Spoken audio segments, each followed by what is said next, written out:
हनुमान जी आज भी जिंदा हैं। यह बात हम में से कई लोग सुनते आए हैं, पर क्या आपने कभी सोचा है कि यह सिर्फ आस्था है या इसके पीछे कोई सच्ची कहानी भी छुपी है?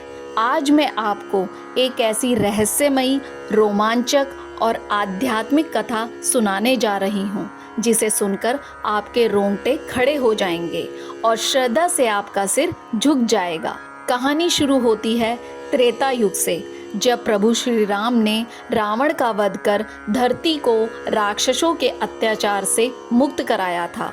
उस समय श्री राम ने हनुमान जी को वरदान दिया था, हे हनुमान, जब तक इस धरती पर राम कथा का गुणगान होता रहेगा, जब तक कोई मेरा नाम स्मरण करता रहेगा, तब तक तुम इस धरती पर जीवित रहोगे और अपने भक्तों की रक्षा करते रहोगे। और यही वरदान आज तक अडिग है। कहते हैं हनुमान जी मृत्युंजय हैं, अमर हैं, और यही कारण है कि उन्हें चिरंजीवी कहा गया है। इतिहास में कई ऐसे किस्से मिलते हैं जो इस बात को साबित करते हैं कि हनुमान जी आज भी पृथ्वी पर कहीं न कहीं विद्यमान हैं। एक प्रसिद्ध कहानी मध्य प्रदेश के चित्रकूट की है, जहां एक साधु हनुमान जी की भक्ति में लीन था। हर रात वह हनुमान चालीसा का पाठ करता और दीप जलाकर हनुमान जी का ध्यान करता। एक दिन उस साधु ने देखा कि मंदिर के पास एक विशाल वानर बैठा है, जो लाल आंखें और चमकते शरीर के साथ ध्यान मग्न है। जब वह साधु उसके पास गया तो वह आकृति तुरंत अदृश्य हो गई।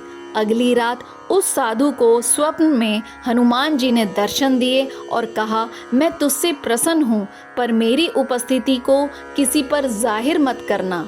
इस घटना के बाद साधु ने कभी किसी से उस रहस्य को नहीं बताया, लेकिन उसकी आंखों में हमेशा एक दिव्य चमक रही। दूसरी कथा हिमालय के द्रोणगिरी पर्वत की है। कहा जाता है कि जब लक्ष्मण जी मूर्छित हुए थे तो हनुमान जी ने संजीवनी बूटी इसी पर्वत से लाए थे। आज भी द्रोणगिरी गांव के लोग हनुमान जी का नाम नहीं लेते, क्योंकि उनके अनुसार हनुमान जी बिना आज्ञा लिए पूरा पर्वत उठा ले गए थे।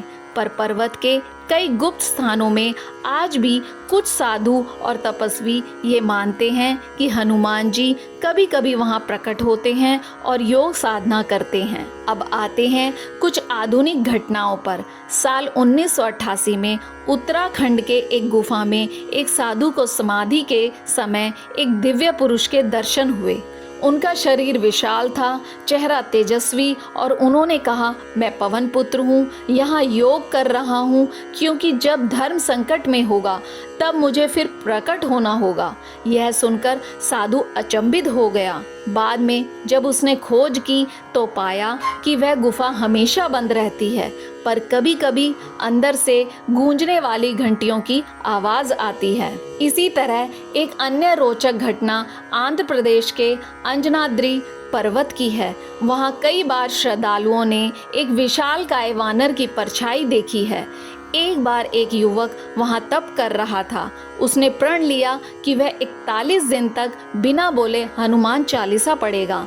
41वें दिन उसे लगा कि कोई उसके सिर पर हाथ रख रहा है। जब उसने आंखें खोली तो सामने कोई नहीं था, पर उसका शरीर हल्का हो गया और उसे ऐसा लगा मानो उसके भीतर कोई दिव्य शक्ति प्रवेश कर चुकी हो। कई विद्वानों का मानना है कि हनुमान जी योग सिद्ध हैं और वह इच्छानुसार अपने रूप को बदल सकते हैं, अदृश्य हो सकते हैं, विशाल हो सकते हैं, या बालक रूप में भी आ सकते हैं।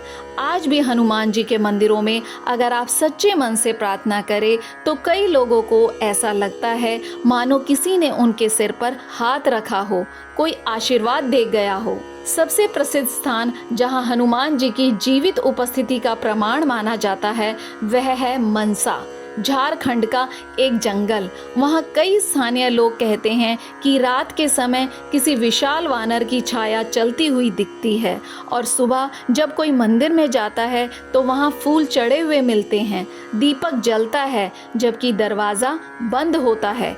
कैमरे लगाए गए, लेकिन हर बार कुछ न कुछ गड़बड़ी हो जाती, जैसे कोई अदृश्य शक्ति सब कुछ नियंत्रित कर रही हो। तो क्या हनुमान जी आज भी जीवित हैं? हाँ, न केवल आस्था में बल्कि कई प्रत्यक्ष अनुभवों में भी वे हमारे बीच हैं, लेकिन सिर्फ उन्हीं को दर्शन देते हैं जो सच्चे मन, निष्कलंक श्रद्धा और सेवा भाव से उन्हें याद करते हैं। कहते हैं, अगर आप संकट में हैं और पूरे मन से संकट मोचन का जाप करें तो हनुमान जी अवश्य आपकी सहायता करते हैं।